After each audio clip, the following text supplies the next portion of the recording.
성경 말씀은 에베소서 제6장 13절부터 17절까지 말씀.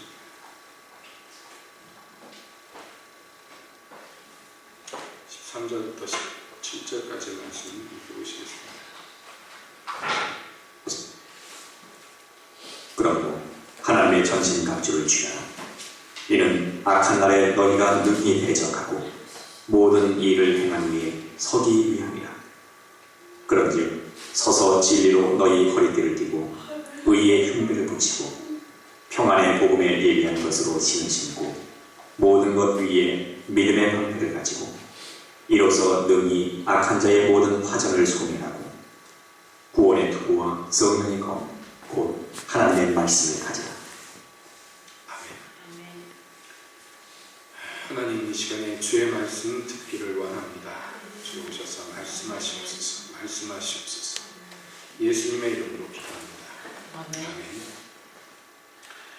계속해서 하나님의 전신갑주에 대해서 우리가 함께 살펴보는 가운데 있습니다. 이 전신갑주에서 우리가 지난 시간에 진리로 띠를 띠고 의의 흉배를 붙이고 평안의 복음에 예비한 것으로 신을 신고 이렇게 함께 살펴보면서 이것들이 말하자면 우리 무장에 있어서의 가장 기초가 되는 기본이 되는 꼭 필요한 무장들이다, 이렇게 말씀드렸습니다. 이어서 우리가 말씀을 통해서 볼 것은요, 이러한 기초적이고 기본적인 게 갖춰졌단 말이죠. 갖춰졌는데 그 다음에 그 위에 모든 것 위에라고 16절에서 얘기합니다. 지금까지 얘기한 것들 있죠? 이런 것들이 기본적으로 갖춰진 다음에 그 다음에 뭐가 필요한 거예요? 믿음의 방패가 필요합니다. 자, 이거 잘 이해하세요. 이게 말하자면 일종의 순서인데요. 예? 그러니까 앞에서 얘기했던 이 기본적인 게 돼 있지 않은데 믿음이라고 얘기한다는 것은 이거는요, 기초가 없는 데다가 집을 짓는 것과 마찬가지예요. 그건 믿음이 아닌 경우는 믿음이 아닙니다. 여러분, 우리가 예수님을 믿습니다. 그리고 그것이 나에게 있어서 방패가 됩니다. 이건 믿음이요, 이 방패 역할을 하는데, 여러분 이 방패에 대한 묘사를 보세요. 믿음의 방패다. 그리고 끝나지 않고요, 이게 있으면 무슨 일이 일어나느냐 하면 이로써 능히 악한 자의 모든 화전을 소멸하고 이렇게 되어 있어요. 이건 지금 뭐냐면 이 방패가 있으면 무슨 일이 일어나냐면 그 원수들이 화살을 쏘는데 우리말 성경에 화전이라고 적혀있죠. 화전이라는 게 뭐냐면 불화살인데요. 근데 원어에 보면 이게 불화살로 되어 있지 않고 그냥 화살로 되어 있습니다. 그런데 왜 번역하면서 불화살이라고 얘기했느냐면 뒤에 소멸한다는 말이 있기 때문에 이 소멸은 불을 꺼트린다는 얘기예요. 그러니까 원어대로 하면 화살을 쐈는데 이 화살을 꺼트린다 이렇게 되어 있어요. 그러니까 이게 무슨 화살이겠는가? 그러니까 자, 원수의 모든 화살을 소멸하고 이러면 좀 말이 이상하잖아요. 그러니까 원수의 모든 화전을 소멸하고 이렇게 일종의 약간의 의역을 보태가지고 우리말 성경에 이렇게 번역이 되어 있는 것이에요. 그러니까 원문에는 불화살이 아니라 그냥 화살입니다. 그런데 문제는요, 이 화살이 믿음의 방패 갖고 모든 원수의 화살을 막아내고 이러면 우리가 이해가 쉽잖아요. 그런데 그렇지 않고 모든 원수의 화살을 꺼트리고 이렇게 되어 있는 거예요. 그러니까 여기에서 그 번역자들이 화전이라고 번역한 게 충분히 이해가 됩니다. 왜 그렇게 번역했는지. 그러나 우리는 물론 화전이라고 해도 뭐 틀린 말은 아니고 맞는 말이지만은, 그러나 우리가 여기서 생각해 볼 것은요, 원수의 화살의 성격이에요. 이거는 꼭 불화살이 아니더라도 이게 꽂히는 순간에 무슨 일이 일어난다는 거예요? 불이 붙는다는 것이에요. 그러니까 화살이 와서 몸에 꽂히는 게 1차적인 피해를 입힌다면 그 다음에 문제는 뭐냐면 이게 불 붙는 것 같이 되어서 이 화살이 꽂힌 데의 상처를 점점 더 확장시키고 점점 심화시킨다는 것입니다. 이게 마귀 공격의 특징이라는 거예요. 여기 성경에서 묘사가요. 그러니까 악한 자의 화살이 있는데 이게 맞기만 하면요, 그냥 맞고 아야 하고 끝나는 게 아니라는 거예요. 이게 무서운 것입니다. 우리가 불화살이라고 쉽게 얘기하지만요, 여러분 이 불화살이라는 건 지금도 만들기가 어려워요. 그냥 화살에 불 붙이면 되지 않는가? 아닙니다. 맨 화살에 불을 어떻게 붙여요? 그러니까 뭔가 불 붙을 걸 갖다가 화살에다 매달아서 붙이면 되지 않는가? 그러면 화살이 똑바로 안 날아가는데? 그러니까 이 불화살이라는 게요, 상당히 만드는데 굉장히 기술이 필요합니다. 그리고 불을 붙여도요. 여러분 화살을 쏜다고 상상해 보세요. 화살을 불 붙인 걸 팍 쐈어. 그럼 나라가 다 거의 다 꺼진단 말이에요. 이게 안 꺼지고 가서 꽂혀서 불이 붙어야 되니까 이게 보통 기술이 아니에요. 옛날 전쟁에서 이 불화살이라는 게 만들기도 어렵고 그거를 사용하기도 참 까다로운 조건들을 다 충족했을 때 이게 되는 거예요. 그러니까 고대 역사들을 보면은 그리스의 불이라는 게 있어요. 그리스인의 불이라는 게 있어요. 그게 뭐냐면 그 옛날에 사라센 제국이 이제 서방 세계를 공격을 합니다. 그런데 그거를 막고 있는 제일 앞에서 전방지대가 어디였느냐 하면 콘스탄티노플이에요. 들어보셨죠? 동로마 제국의 수도입니다. 이게 지금의 터키 지역하고 딱 국경지대예요. 이 동로마 제국이 제일 먼저 공격을 받는데 그런데 이 거대한 사라센 제국이 동로마를 쳐들어와서 별재미를 못 본 것 이유 중에 하나가 이 동로마 제국에 있던 무기 그게 뭐냐면 그리스인의 불이라는 무기예요. 이거는 그 당시에 사람들이 별명을 붙였는데요. 뭐를 발명을 했어. 뭐를 발명을 했는데 이 불은 물을 부어도 안 꺼지는 불이에요. 그러니까 지금도 이걸 이제 화학식으로 만들면 저는 그쪽이 전공이 아니라서 모르는데 물을 부으면 더 불이 활활 타오르는 물질을 만들어냈어. 이거를 자연계에서 화합을 해가지고. 그러니까 지금으로 얘기하면 이게 거의 핵무기 수준입니다. 그러니까 적군이 오면요 이걸로 막 화살 같은 걸 쏘는데 꺼지지가 않아요. 이게. 그러니까 한번 어디 꽂히면 또는 피부에만 닿아도요 이 불이 막 살을 타고 들어가는 거예요. 그 굉장히 무섭죠. 그래서 끝내는 지진이 일어나서 동로마 제국이 성벽이 스스로 무너질 때까지요 사라센 제국의 공격을 막아냈습니다. 나중에 지진이 나는 바람에 성벽이 무너져가지고 그래서 전쟁에서 지는 바람에 함락이 되는데 그 전까지 그러니까 지금 제가 이 불이 얼마나 무서운지를 얘기하는 거예요. 이게요 이 당시 그 그리스인의 불이라는 게요 그 이후에 보급이 돼가지고요 이게 무서운 무기 중에 하나입니다. 그러니까 여기 성경이 쓰여질 당시에 지금 사도 바울의 묘사가 뭔지 사람들이 안단 말이에요. 이 불이 뭔지를. 그게 그 그리스인의 불이라는 데서 파생된 무기들이에요. 이게 지금 원수의 공격을 마귀의 공격을 거기에다가 비유를 하는 것입니다. 이건 꺼지지 않는 불이에요. 한번 꽂히면 그 대상이 다 탈 때까지 꺼지지 않기 때문에 무시무시한 것입니다. 그러니까 핵무기로 묘사하면 조금 그렇고 요즘으로 얘기하면 그 대량 살상 무기라고 해서 그 뭐예요? 독가스 같은 거 있잖아요. 이런 식입니다. 그 화학 공격을 받으면 생화학 공격이라고 그러죠. 이게 무서운 게요. 호흡을 하는 것도 뭐 그러면 물론 죽지만 피부에 닿아도 죽고요. 심지어는 보기만 해도 죽는 게 있어요. 네? 그러니까 미국이 옛날에 이라크 공격하면서 뭐라고 공격했느냐? 이라크가 이 생화학 무기를 만들어서 감춰놨다. 그래서 전쟁을 일으켰는데 사실 거짓말이었다. 나중에 밝혀졌습니다만은 이게 가난한 자의 핵무기라고 해서 무섭거든요.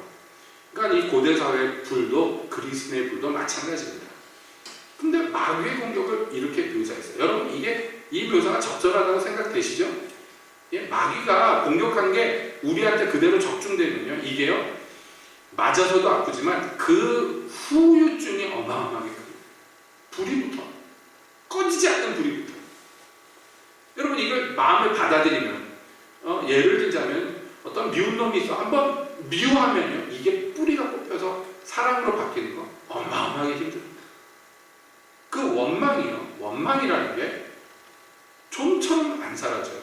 용서하고 또 용서해도 기회만 되면 내 안에 그 불이 꺼지지 않고 있는 걸 발견해요.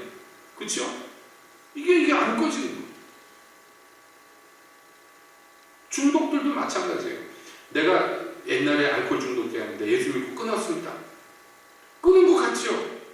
그런데요, 나중에 무슨 계기가 인생이 막 씁쓸하고 막 고통이 오고 이러면요, 술이 막 땡겨요. 한 번 마시면 왜 고민이 해결될 것 같아. 그래서 어느 날 용기를 내가지고 술 한 병 사와가지고 집에서 깡소주를 마셨는데 그때 발견하는 거예요. 내 안에 그 불이 아직도 있었다는 거예요. 그냥 덮어놓고 없는 줄 알았는데 그 불이 있어요. 이게 원수의 화장이에요. 이게 무서운 거예요. 그런데 여러분 이거를 막을 수 있는 방법이 있는데 그냥 막아내는 게 아니라 이 불을 꺼트린대요. 화살을 막기만 하는 게 아니에요. 화살의 영향력을 없애버려요. 뭐가? 믿음이에요. 그러니까 믿음이 얼마나 중요한지 아시겠죠?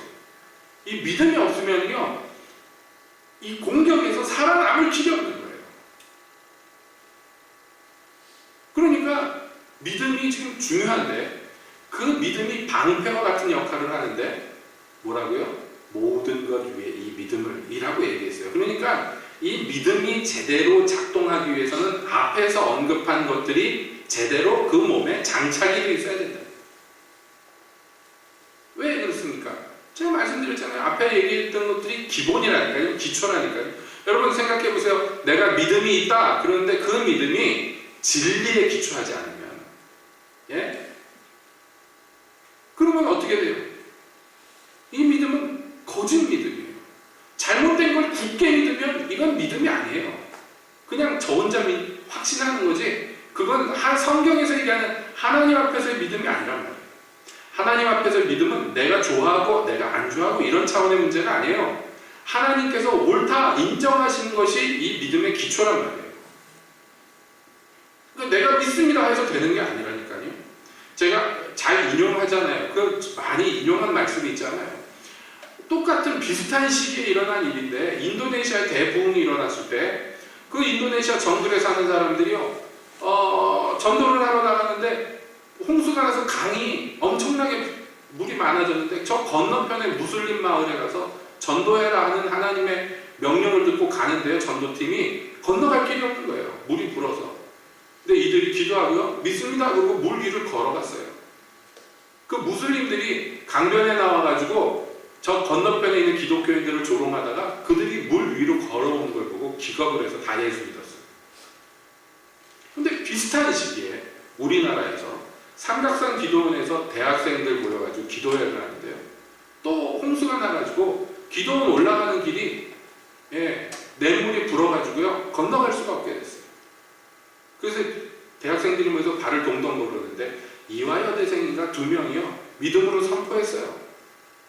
우리가 주님을 의지하고 물 위를 걷겠나이다. 그리고 정말 이 아가씨 둘이서 여대생들이 물 위로 걷겠다고 들어갔다가요 떠내려가가지고 한강 하류에서 나중에 시체를 찾았어요. 그 당시에 일간지에 막 실리고 그래서 이 광신자들이 문제라고 막 그 사설도 실리고 그랬어요. 비슷한 시기에 똑같은 일이 일어나는데 어떤 사람들은 물 위를 걸었고 어떤 사람들은 빠져 죽었어요. 왜 이런 상반된 일이 일어날까요? 무엇 때문일까요? 믿음이라고 주장했지만은 그러나 하나님이 인정한 믿음이 있고 그냥 지들이 믿음이라고 게 있어요. 그건 뭐가 문제냐면 겉모양으로 봐서 모르는데 그 밑바닥, 그 기초를 봐야 돼요. 기초를 봐야 돼요. 그래서 그 기초들이 앞에서 나온 것들입니다. 진리로 너희 허리띠를 띠고, 진리가 그 기초예요. 의의 흉배를 붙이고, 그 진리가 하나님께 인정받을 때 그게 의가 된다. 그리고 평안의 복음에 예비한 것으로 신으시고, 이런 것들이 기초가 되어 있어요. 이게 다 뭐냐면 진리, 의, 복음 이런 것들이 다 뭡니까? 어떻게 보면 겉으로 잘 드러나지 않는 것들, 예? 신앙생활에 있어서 화려하게 막 조명받고 그런 부분들이 아니에요. 그건 그 사람 속 안에 있는 속사람 안에서 일어나는 일들입니다.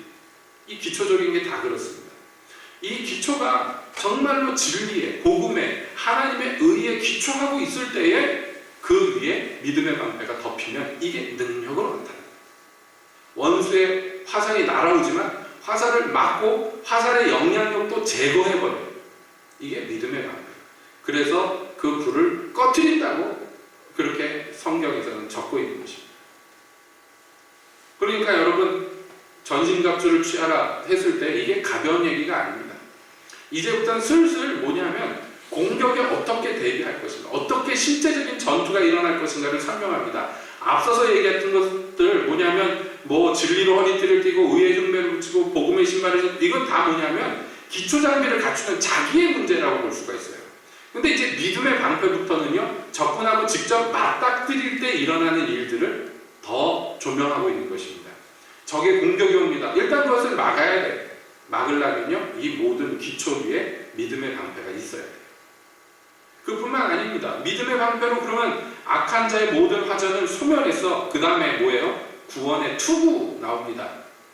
사실 그래요. 의의 흉배에 대해서 얘기할 때도 말씀드렸지만 이 앞에 있는 흉배가 역할을 하는 것은 오장육부를 보호하는 것입니다. 전투에 있어서 이 중심 부분들을 보호하는 건 생명하고 직결된 건데 오장육부보다 더 잘 지켜야 되는 게 뭐예요?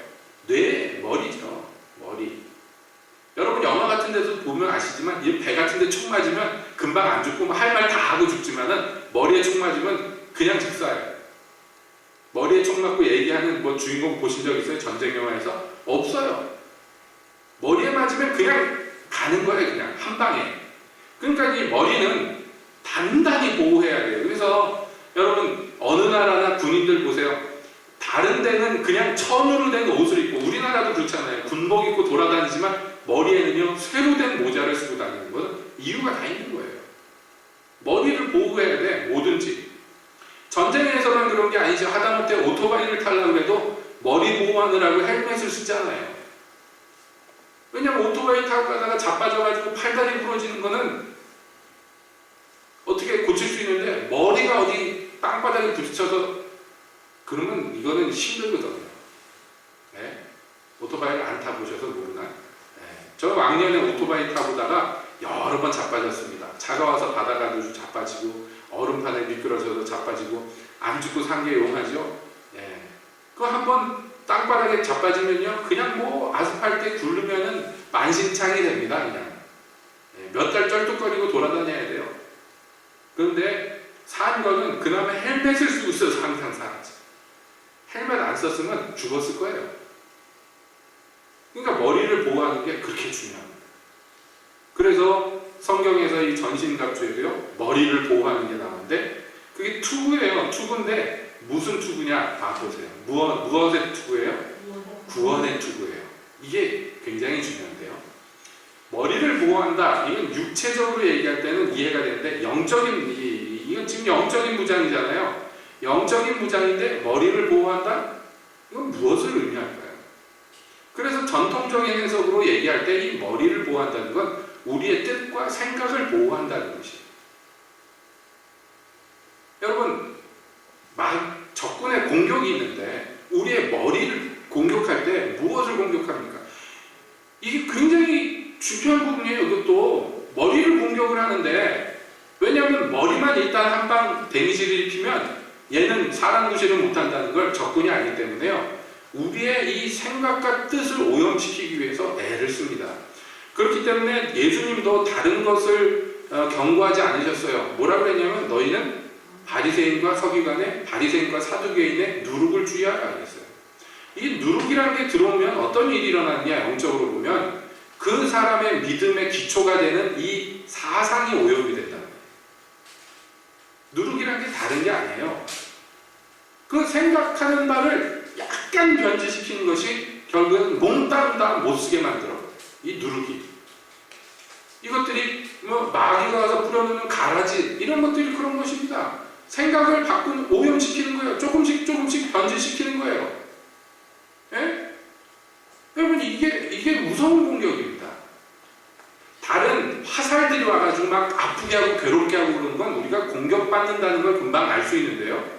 머리에 들어오는 생각들이 나를 오염시킬 때 이게 공격인지 모르고 당하는 거예요.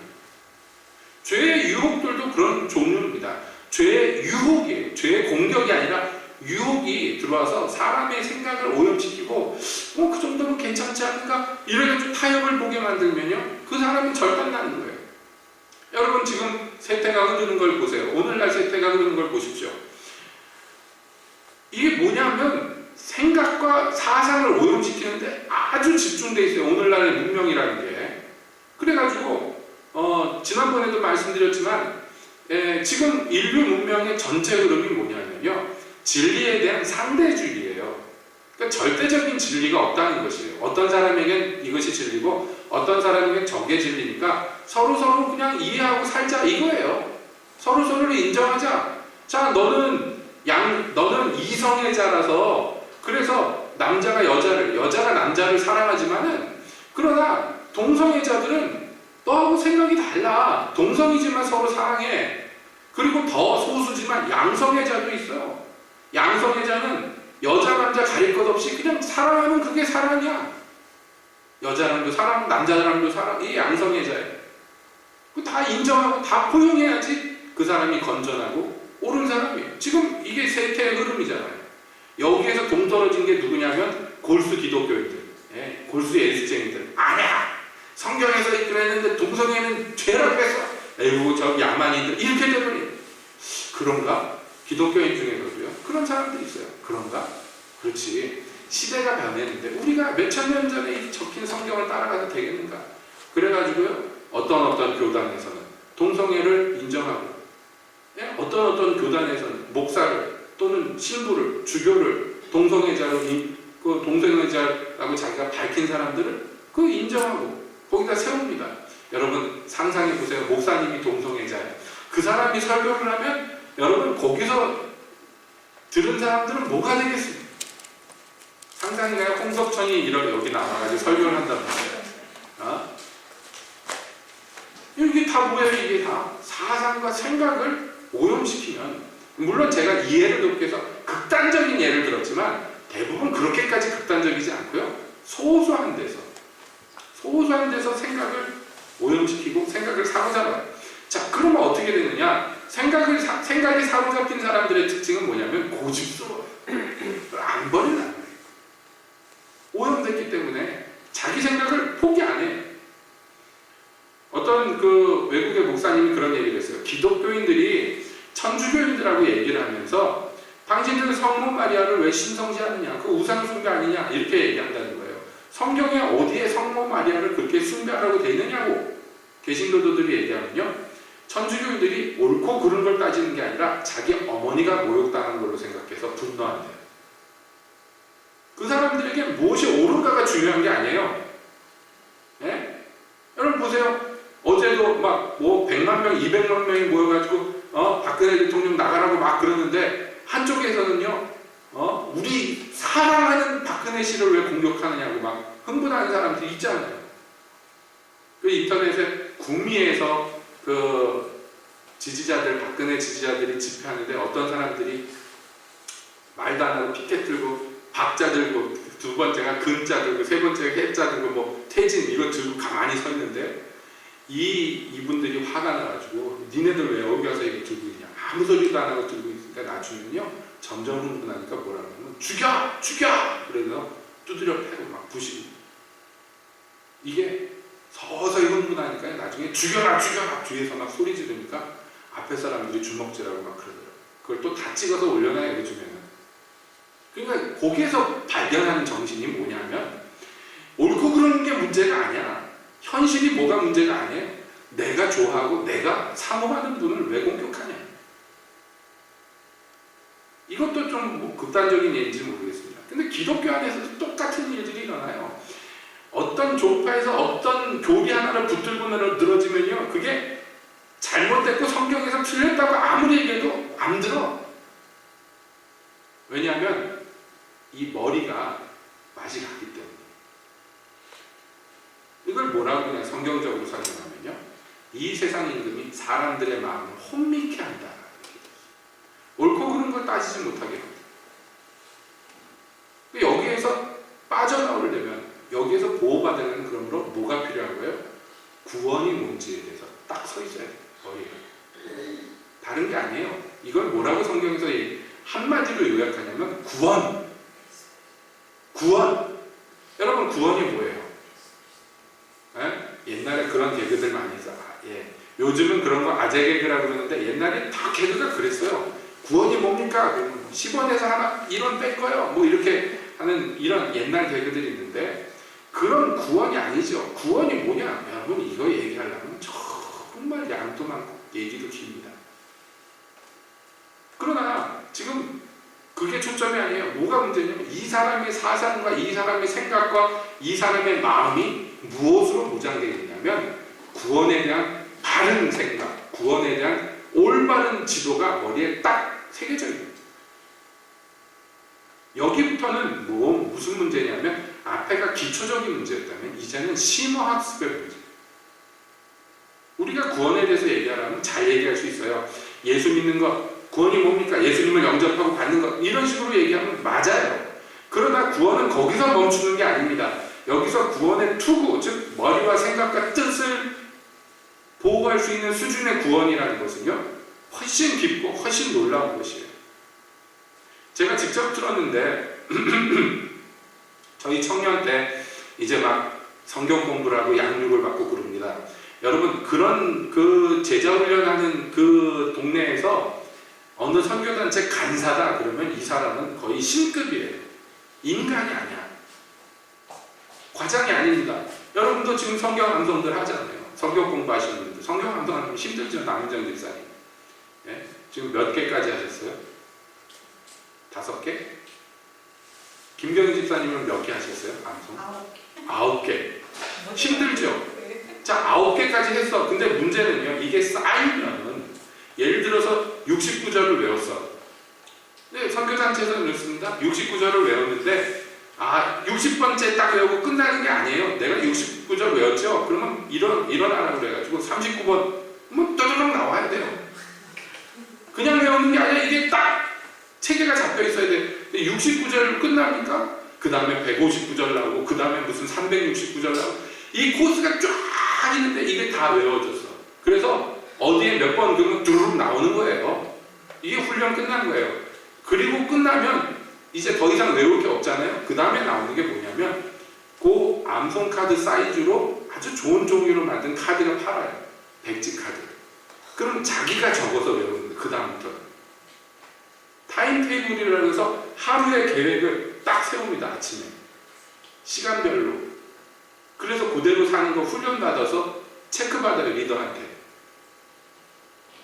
하루에 할 게 무지하게 많아요. 학교 다니면서 해야 되는데 이 훈련의 불구덩이를 다 통과하고 리더의 일을 다 마치고 거기서 인정받으면 간사가 돼요. 근데 간사다 그러면 그러니까 인간이 아닌 거예요. 그걸 다 마스터하고 총괄하는 입장에 있으니까 대단하지 않아요? 그런데 어떤 간사 한 분이 무슨 얘기를 해요? 자기가 간사 일도 오래 하고 이랬는데 굉장히 힘든 일을 겪었대요. 뭔지는 얘기를 안 해요. 굉장히 힘든 일을 겪었는데 그 힘든 그 과정을 겪다가 보니까 구원의 확신마저 흐려지더라. 이렇게 얘기하는데요. 거기에 체육관에 모여있던 대학생들이요. 순식간에 숨을 들이켰어요. 그 얘기를 듣는데. 왜냐하면 구원의 확신이라는 게 뭐냐면 그 긴 훈련 코스에서 1번 맨 처음에 있는 거예요. 그쵸? 기초 중에 기초예요. 그러니까 자기들은 그건 물러냈고 그 다음에 어느 단계에 있고 저 꼭대기에 있는 게 간사인데 간사 중에 한 사람이 그렇게 고백했는데 그 정직한 고백이긴 해요. 자기가 참 시험에 들었는데 구원의 확신까지도 흐려지더라. 그런데 그게 그 당시에 저를 비롯한 다른 그 꼬맹이들이 듣기에 충격적이었어요. 세상에 간사가 됐는데도 구원의 확신이 흔들릴 수가 있구나. 그거는 마치 지구가 박살나는 것처럼 견고했던 세계가 무너지는 일이었어요. 그리고 나이가 들어서 보니까요. 진짜 그런 간사님들을 만나게 됐어요. 어떤 교회 집사님을 만나가지고 뭐 이렇게 얘기를 하다 보니까 막 고민이 있는데 고민을 얘기하는데 그 고민이 제가 보기에는 하찮은 고민이에요. 죄송한 표현이지만 장사를 하는데 주일날 자꾸 그 자기가 가게를 열고 장사를 하는데 이게 양심에 걸린다 뭐 이런 얘기하는 거예요. 그러시냐고 얘기를 하다 보니까 이 사람이 CCC 간사였대요. 충격. CCC 간사까지 하던 사람이 왕년에 무슨 장사를 하는데 지금 고민하는 레벨이 주일날 이걸 열어야 되냐 말아야 되냐 이걸 열어야 되냐 말아야 되냐 그게 아니고 열고 있는데 그게 마음에 좀 걸린다는 얘기. 그러니까 이게 생각을 하게 되는 거예요. 그 많은 훈련과 그 많은 과정들이 무슨 쓸모가 있나. 네? 이거는 정말 겪어본 사람이 하는 거 그 훈련 코스에 들어가서 그거 끝까지 가본 사람들은 제 얘기가 이해가 될 거예요. 이게 어마어마한 훈련을 만들어 놓고 그거를 통과를 시켜놓고 그거를 다 많은 그 지역의 리더들을 총괄할 수 있는 자리가 간사인데 그것까지 지냈던 사람이 지금 하는 고민의 레벨이 이제 뭐 초신자가 할 수 있는 그런 얘기들을 심각하게 하고 있습니다.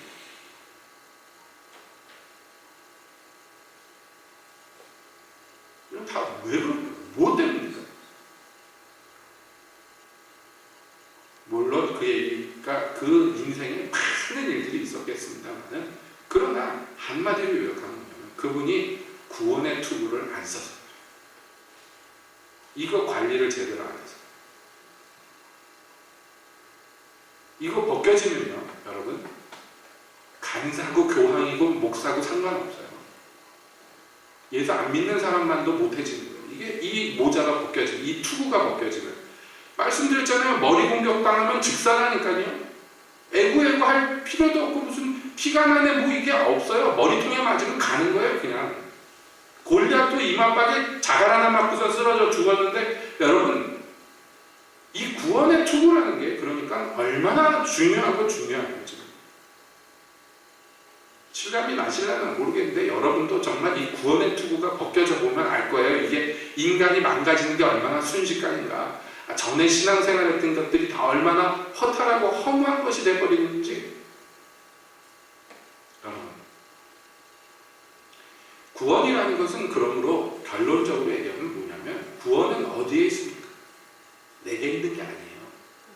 구원은요 오직 하나님과 어린 양 예수께 있습니다. 그러니까 구원의 투구를 썼다는 건 뭐냐면 구원의 근원 되시는 이와 나랑 아주 밀접한 뗄래야 뗄 수 없는 관계를 갖고 있다는 것을 의미하는 거예요. 그 사람이 구원의 교리를 얼마나 잘 알고 있는가, 그 사람이 구원의 확신에 대한 훈련을 얼마나 받았는가 이런 차원의 문제가 아니에요. 구원이 투구와 같이 자기 머리를 보존한다는 것은 구원의 근원이 되시는 하나님과 그 어린 양 예수 그분들이 내 머리에 모든 것들을 지배하는 거예요. 내 생각과 뜻의 모든 것의 임금이고 왕이 되 주권자로 있으신 거예요. 그래야지만 내 생각과 뜻이 보존됩니다. 부끄러운 얘기지만 남은정 집사님, 부끄러운 얘기지만 남은정 집사님, 예? 거기 앉지 마세요. 왜 거기 불구덩이에 앉아가지고 왜 불가마 사우나에 앉아서 왜 이렇게 덥지? 그러고 있으면 안 된다고요. 뒤에 앉아도 막 졸면서 앞에 앉아있으면 어떻게? 졸았어요? 네? 너무 살짝 가만. 또 부끄러운 얘기지만 제가 예전에 집사 생활할 때 날라리 집사로 몇 년 살았어요. 부끄러운 얘기. 하루아침에 그렇게 되는 거 아니에요. 그러나 이 구원이 흐려지면, 구원의 투구가 벗겨지면요, 생각이 오염되면요, 순식간이에요. 그 당시에 대형교회 그 있잖아요. 출석은 하는데 등록은 안 한 유령교회.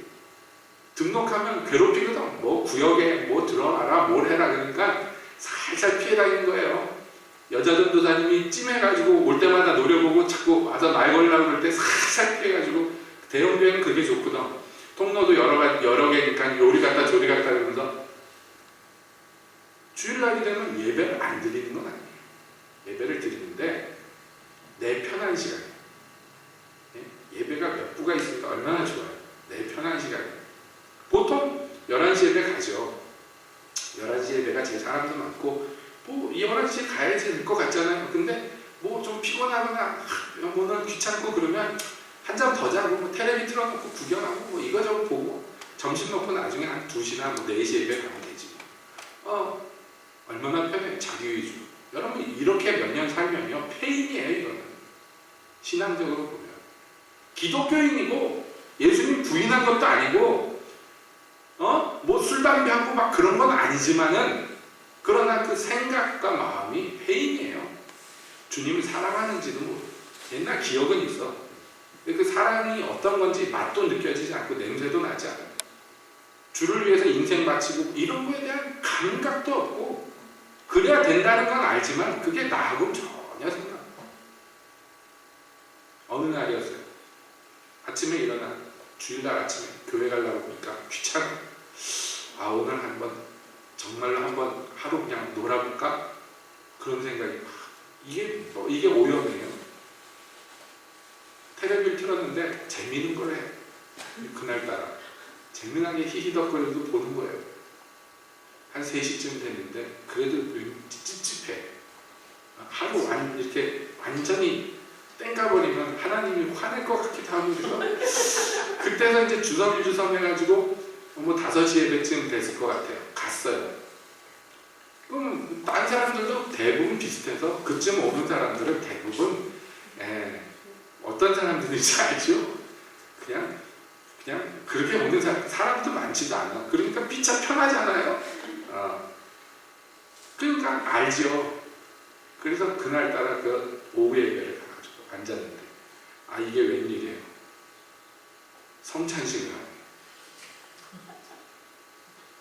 그러니까 일부 예배부터 계속 성찬이 있는 게 아니에요. 이게 돌아가면서 어떤 주에는 몇 부 예배 때 성찬 뭐 이렇게 돼 있는데 어떻게 아다리를 딱 맞춰가지고 성찬하는 그 시간에 와서 앉아있는 거예요. 네? 주보에 보니까 성찬 시간이 딱 있는 거예요. 몇 부 예배 때.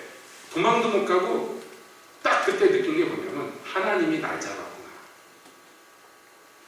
요리조리 요리조리 지 편한 대로 돌아다니는데 딱 걸린 거예요. 막다른 걸 못해서. 그냥 앉아있는데 성찬 한대요. 그런데 우리 교회는 이렇게 나와서 이렇게 하니까 성찬 못하겠다는 건 앉아있으면 되는데 거기는 이제 앉아있으면 배달이 오잖아요. 근데 뭐 나이도 어린 게 아니고 이제 어른인데 어른들 쭉 앉아있는데 장의자에 쭉 옆에 앉아있는데 안 받겠다 뭐 이렇게 못하잖아요. 체면이 모르는 사람인데도 괜히 나만 보는 것 같아. 내가 안 받으면 저놈이 뭔 죄를 져서 안 받나. 양심에 찔려서 못 받는 거야. 내가 어떻게 사는지를 알고 오늘도 어떤 마음으로 나올지 하나님이 다 알고 나도 아는데 이거 성찬이 뭔지 다 아는 내가 이거 받아먹을 수 없어요. 걸려가지고. 그런데도 불구하고 사람들이 다 나만 보는 것 같아. 보긴 누가 보겠어요. 안 받으면 또 눈치 보이는 것 같아. 그래서 그 카스테라 이렇게 말씀드렸잖아요. 딱딱 잘라놓은 거 들고 이렇게 오셨는데 받았어. 입에 넣어야 되는데 넣을 수가 없는 거예요. 입에. 그리고 이렇게 사람들이 입에 넣으니까 이제 기도하잖아요. 목사님 앞에서. 기도 시간에 손에 꼭 쥐고 있다가 이걸 카스테라니까 꼭 쥐고 자꾸 주물르니까 점점 작아지잖아요. 그거를 기도하는 척하고 증거인멸하는 거 손으로 비벼가지고 얼마나 비참한지 내 자신이 얼마나 비참한지 그래서 이렇게 살면 안 되겠구나 이렇게 살면 안 되겠구나 하는 생각이 딱 듭니다. 정말 부끄러운 하나님이 아무 말씀도 안 하고 쳐다보는 것. 여러분 이 생각이 나태해지고 오염되는 거 하루아침에 되는 건 아니지만 이거 지키지 못하면요 어느 총알에 맞아서 죽는지도 모르고 죽는 거예요. 알고 보니까 죽어있네 이런 거예요. 자기가 언제 죽었는지도 모르고 살았다 하나 이름뿐인 게 바로 이런 것이에요.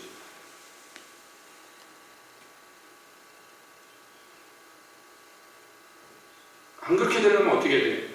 이 투구를 턱끈을 꽉 쪼매서 절대로 안 벗겨지게 주님께 죽어라고 붙어있어요.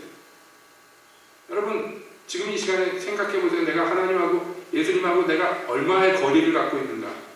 먼 거 같으면요 여러분 큰일 나는 거예요. 딱 여기 계셔.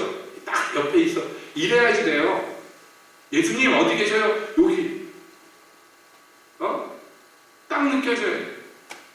어디 계신지 잘 모르겠고 이러면요 벌써 여러분은 맛이 가는 거예요. 지금 머리에서 피가 질질 나는데 접근하고 무슨 싸움이 이건 뭐 설명이 필요 없어요. 구원에 두고 써야 되겠어요? 안 써야 되겠어요? 지켜야 돼요. 누가 대신 구원시켜주는 거 아니. 이제 구원 받은 사람들은 그 다음에 자기 구원은 지가 지켜야 돼요. 그 길이 좁고 협잡하지만 그러나 그 길을 가는 수밖에 없어요. 딴 길은 죽음이에요. 편하고 넓은 길은 가는 사람이 많아.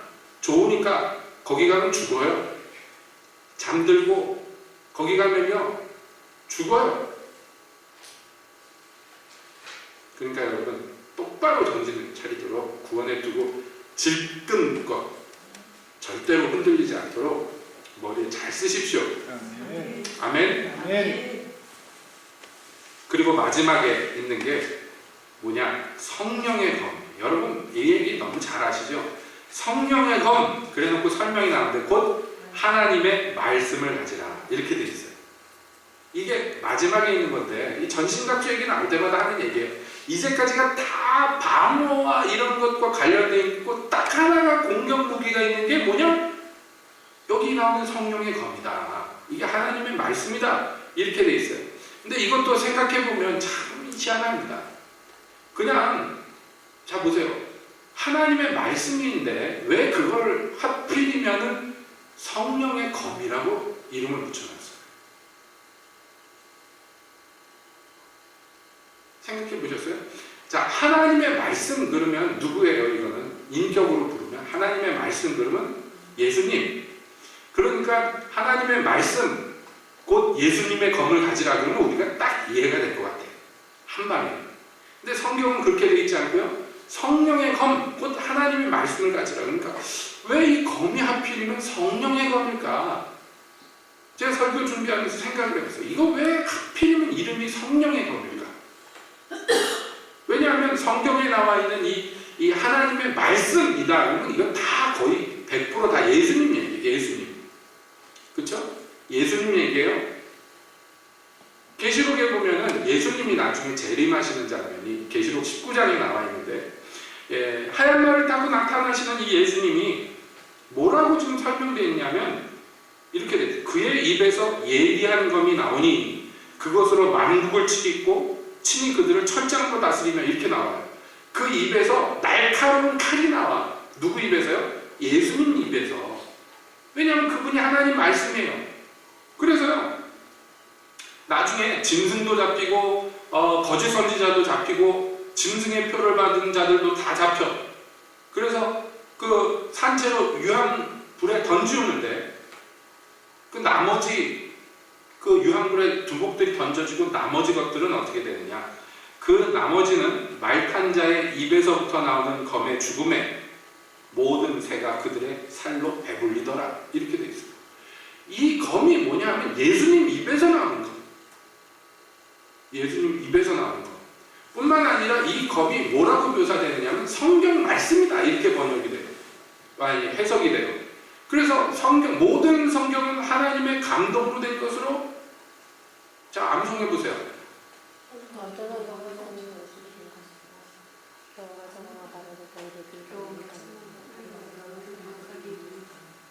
이렇게 딱 감성이 되니까 참 좋잖아요. 설교하기도 편하고. 예, 척척 나오잖아요. 어디 몇 장 몇 절도 나와야 되는데. 베드로전서 3장. 베드로전서 아니에요. 베드로후서 아니 디모데후서 3장. 이러면 이제 선교단체 같은 건 죽는 거야. 일어서라 그래가지고 그따위로 암송하려면 때려쳐. 이렇게 되는 거예요. 어떤 선교단체에서는 우스갯소리입니다. 나는 이렇게 공부하다가 잘 안 하고 막 잘못 외우고 그러면 너 그따위로 나가서 목사나 해 이런다니까요. 진짜로 프라이드가 얼마나 높았는지 목사하는 것들은 저 하바리 우리 같은 훈련 못 받은 하바리들 이렇게 생각하고 프라이드가 되게 높아요. 아무튼 여담입니다. 그랬었어요. 얘는 왕년에. 근데 이게 뭐예요? 성경 말씀은 날카로운 검이에요. 이 성경 말씀. 네? 그런데 지금 이것을 전신갑주에서는 성령의 검이라고 해요. 성령의 검. 그러니까 우리가 알 수 있는 게 뭐냐면 하나님의 말씀이 예수님이며 그 하나님의 말씀이 구현화된 게 우리의 성경 말씀인데 이 모든 것들이 검으로 사용받을 때는 누구가 위주가 되는 거예요? 여러분, 성령님이 위주가 된다는 것을 알 수가 있는 것입니다. 그러니까 하나님의 말씀이 있어요. 여러분들이 외웠잖아요. 하나님의 말씀. 예를 들자면 암송을 했잖아요. 이 암송을 하면 좋은 게 있는데 뭐냐면요, 가장 적절한 순간에 암송했던 구절들을 사용할 수가 있어요. 대표적인 예가 예수님을 광야에서 마귀가 시험했을 때 예수님이요 신명기 말씀들을 그냥 암송해서 마귀의 시험을 이겨버리십니다. 그러니까 이 가장 적절한 순간에 가장 적절한 말씀을 떠오르게 하고 사용하게 하는 거 누가 하는 거냐? 성령님이 하십니다. 그뿐만 아니에요. 여러분, 우리가 성경을 읽고 연구합니다. 그런데 어느 날 성경을 읽다가 무엇인가 진리를 깨달았어요. 어떻게 깨달았어요? 응? 머리가 좋아져서? 여러분, 우리가 성경 말씀을요 열심히 읽는다고 해서 다 되는 게 아니에요. 과거에 그 탈북자 선교단체 중에 하나가 어디에 기반을 뒀냐면 저기 부산에 있는 모 교회 교단이 있는데 거기는 성경을 많이 읽어요. 어느 정도 읽느냐면 장로님이다 그러면 보통 천독은 해야 돼. 그러니까 전에도 몇 번 말씀드렸는데 거기 신학교 다니는 친구 보니까 신학교 졸업하려면 글쎄 100독을 해야 돼. 기본적으로 100독. 그거를 검사를 받아야 된다. 제가 말씀드렸죠. 1독할 때는 모든 성경 창세기부터 나오는 강의 이름 쭉 쓰고 2독할 때는 산 이름 다 쓰고 3독할 때는 이래가지고 100독을 노트에 다 채워가지고 검사를 받아야 돼. 이게 졸업 요건이에요. 그 순복음 신학원 졸업하려면 20일 금식기도 해야지 졸업이 돼요. 이런 학교마다 이게 졸업 기준이 있어요. 저 말레이시아의 어떤 그 교단에서는 신학교 졸업하려면 죽은 사람 2명 이상 살려야지 졸업이 되는 데도 있고요. 대만의 어떤 신학교에서는 졸업할 때 졸업생들 다 정신병원들로 가서요. 귀신 들린 사람 1대1로 붙여가지고 귀신이 쫓겨나가면 졸업을 시켜주고 귀신이 안 나가면 낙제 이렇게 떠다니는데 학교마다 이런 기준들이 있는데 거기에는 그러니까 100독이 기본이에요. 기초. 그래서 교회 오래 다니신 분들은 1000독 이상 한 데가 많습니다. 그러면 정말 유익해요. 성경 많이 읽는 건 제가 나쁘다는 거 아니에요. 유익한데 문제는 뭐냐면 성경을 읽으면 성경 말씀 자체가 역사에서 이 사람을 변화시킨다는 믿음이 있어서 그래서 탈북자들을 도와주면서 탈북자들을 숨겨놓고요. 이 사람들한테 뭐만 했냐면 성경 읽기만 시켰어요. 그랬더니 탈북자들이 여러분 이 북한에 있다가 나온 사람들은요. 자기가 생각하는 거 잘 못하는데 밥 주면서 뭐 시키면 잘해요. 단순한 거. 그러니까 안전한 데 숨겨놓고 밥을 먹여. 삼시세끼 밥을 줘. 따뜻한 방에서. 거기서 성경만 읽으니까 죽어라고 읽어가지고요. 100독, 200독 한 사람들이 많다. 그런데 몇백 독을 했는데 예수를 압니다. 눈에서 살기가 그냥 있어요. 변화가 하나도 없어요. 뭐가 문제냐? 뭐가? 이제는 그렇게 안 하는 것 같아요. 자꾸 해보는데 실패를 하는 거예요. 성경을 이렇게 읽다 보면 말씀이 역사해가지고 그 사람이 변화될 거다. 아니에요. 성경 말씀이 역사하는데 누가 역사하게 하는 거예요? 성령님이 역사를 하셔야 돼요. 읽는 그 과정에서 성령이 역사하시면 그 말씀들이 생명의 열매를 맺는 것이고 여러분 바리새인들은 구약 성경을 다 외웠어요. 기본적으로 다 외워야 돼. 그런데 그들이 예수님을 알아봅니까? 진리를 압니까? 몰라요. 그러니까 결국에는 뭐냐면 이 하나님의 말씀이라는 검이 우리에게 주어졌을 때 이 말씀이 아주 날카로워서 여러분 암송하는 것 같이 혼과 영과 골수와 관절을 찔러서 쪼개기까지 하는 칼이에요. 그러니까 이 이상 날카로운 게 없어요. 이 앞에서 절단나는 거야. 그냥 모든 육체와 영혼들이. 그리고 이 검이 예수님 위해서 나올 때 천하 만민이 그걸로 심판을 받아버려요. 엄청나게 강력한데 이게 이런 강력으로 역사하려면 뭐가 필요합니까? 성령님이 주장하셔야 돼요. 이 주관하셔야 돼요.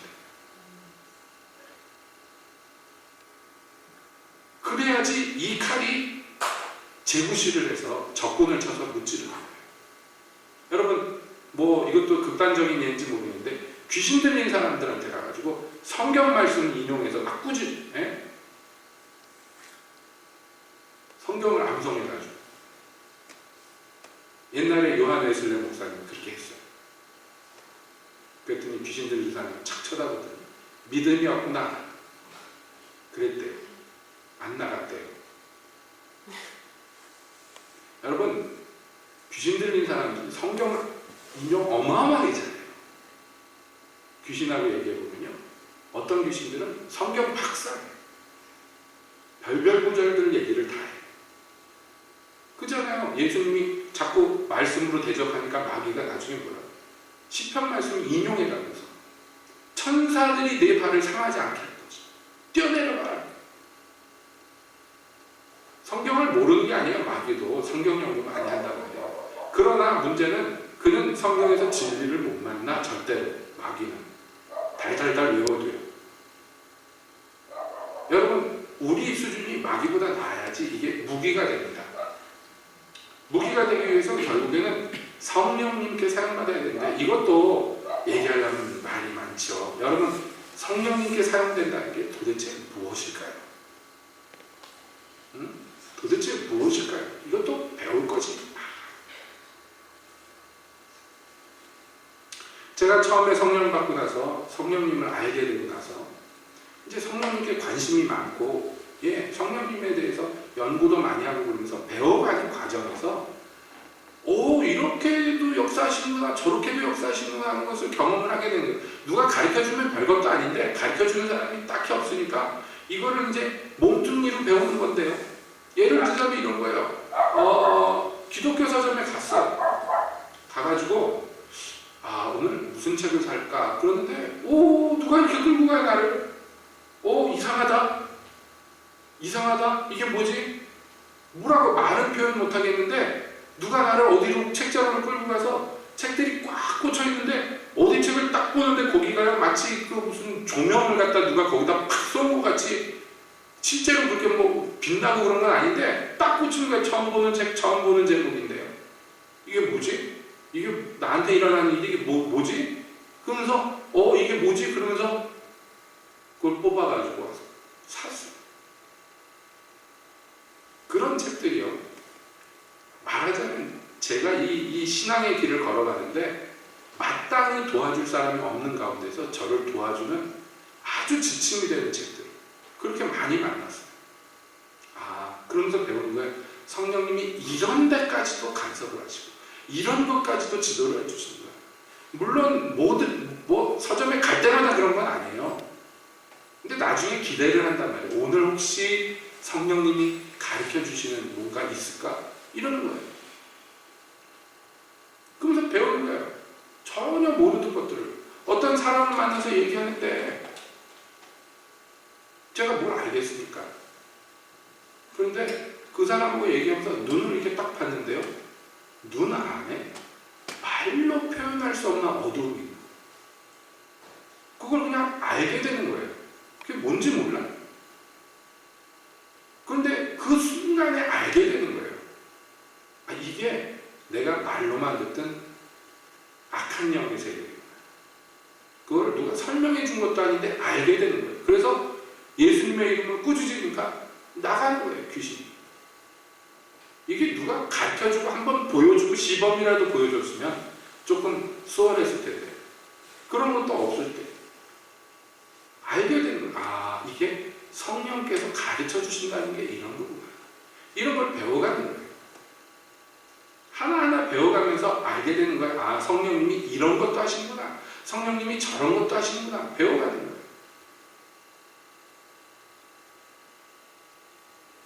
그러면서 말하자면 여러분 우리가 영화 같은 데서 나오는 이제 막 무술하는 사람인데 아주 진짜 좋은 칼을 받았어요.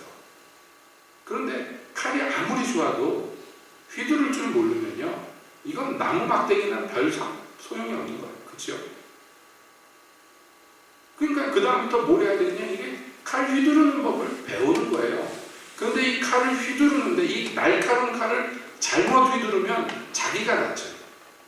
근데 이걸 제대로 휘두르기 위해서는 그러므로 뭘 우리가 익히고 배워야 되냐면 성령님이 나를 사용하는 것을 익히고 배워야 돼.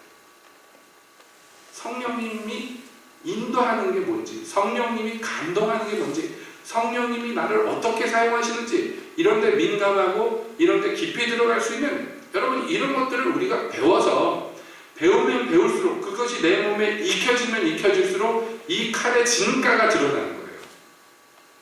아무리 날카로운 칼이라도요 적을 향해 휘둘러도요 안 맞으면 소용이 없는 거예요. 맞아야지. 그렇죠? 옛날에 그 일본의 유명한